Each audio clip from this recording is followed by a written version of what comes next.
la France, elle est sourde par rapport à Israël. Ils sont en train de vider Jérusalem de citoyens palestiniens.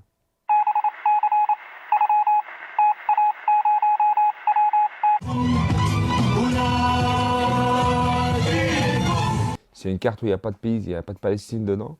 Et du coup, il n'y a pas la question de Jérusalem comme capitale palestinienne. Ça veut dire quoi? Que déjà, il y a 300 000 habitants qui habitent dans les quartiers déclarés qui vont être transférés à l'autorité palestinienne. Déjà, il y a un transfert de population. Ça veut dire eux, ils vont être transportés vers l'autorité palestinienne et leur imposer les cartes de séjour, si on peut dire ça, de l'autorité palestinienne. Et on retire la carte de résidence temporaire des gens de Jérusalem. Ça fait partie du grand plan qui était fait il y a 20 ans, c'est d'avoir une majorité israélienne à Jérusalem et une minorité arabe.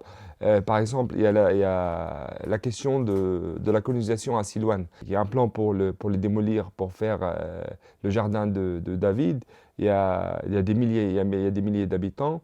On voit aussi comment les interdictions de construire pour les Palestiniens par la mairie de Jérusalem, ça veut dire qu'ils sont en train de vider Jérusalem de citoyens palestiniens.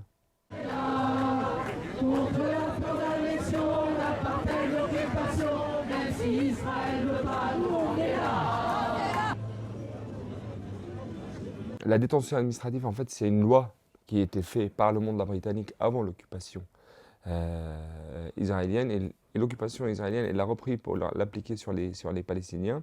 C'est un ordre militaire pour quelques mois, entre 1 mois et 6 mois, pour arrêter quelqu'un pour quelques mois, renouvelable bien sûr. Tu ne sais pas pourquoi tu es en prison. Le dossier, il est classé, cette détention et le dossier sont classifiés discrètes. C'est un dossier qui reste entre le juge militaire et les procureurs militaires.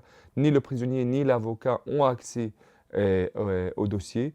Et tu peux passer des mois et des années sans savoir pourquoi tu es en prison. Alors qu'il y a des prisonniers qui ont passé plus de 13 et 14 ans en détention administrative. Et l'autorité, elle l'ignore pas. L'autorité, elle dit, nous, on a cette collaboration sécuritaire jour et nuit avec les Israéliens. Et Abou Mazen, il a dit que cette collaboration sécuritaire, elle est sacrée. Il a utilisé ce mot, sacré. Et par rapport aux arrestations, l'autorité aussi, elle le dit clairement, nous, on est contre la résistance armée. Nous, n'importe qui, il va prendre les armes contre Israël. Nous, notre responsabilité, c'est de l'arrêter et de le mettre en prison.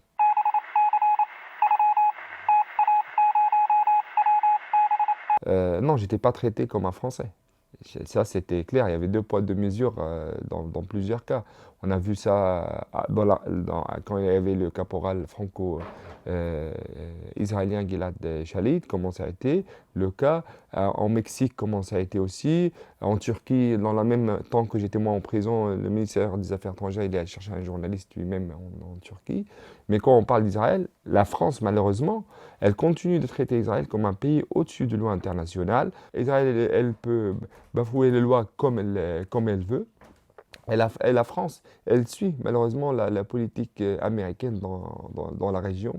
En disant on ne touche pas à Israël, Israël elle fait ce qu'elle veut dans la région, même avec un citoyen français. Vive la Palestine! Vive la Palestine! Moi, je peux y aller et revenir pour le moment parce que j'ai la carte de résidence de Jérusalem. Mais moi, j'ai une question. Qu'est-ce qu'elle fait la France pour les milliers de Français qui se font refouler à la douane israélienne? Quand il y a des Français qui viennent visiter la Palestine, il y a des milliers qui se font arrêter, humiliés, des fois arrêtés pour quelques jours et renvoyés en France pour des 10 ans et des fois à vie interdit de rentrer. La France, elle est sourde par rapport à Israël.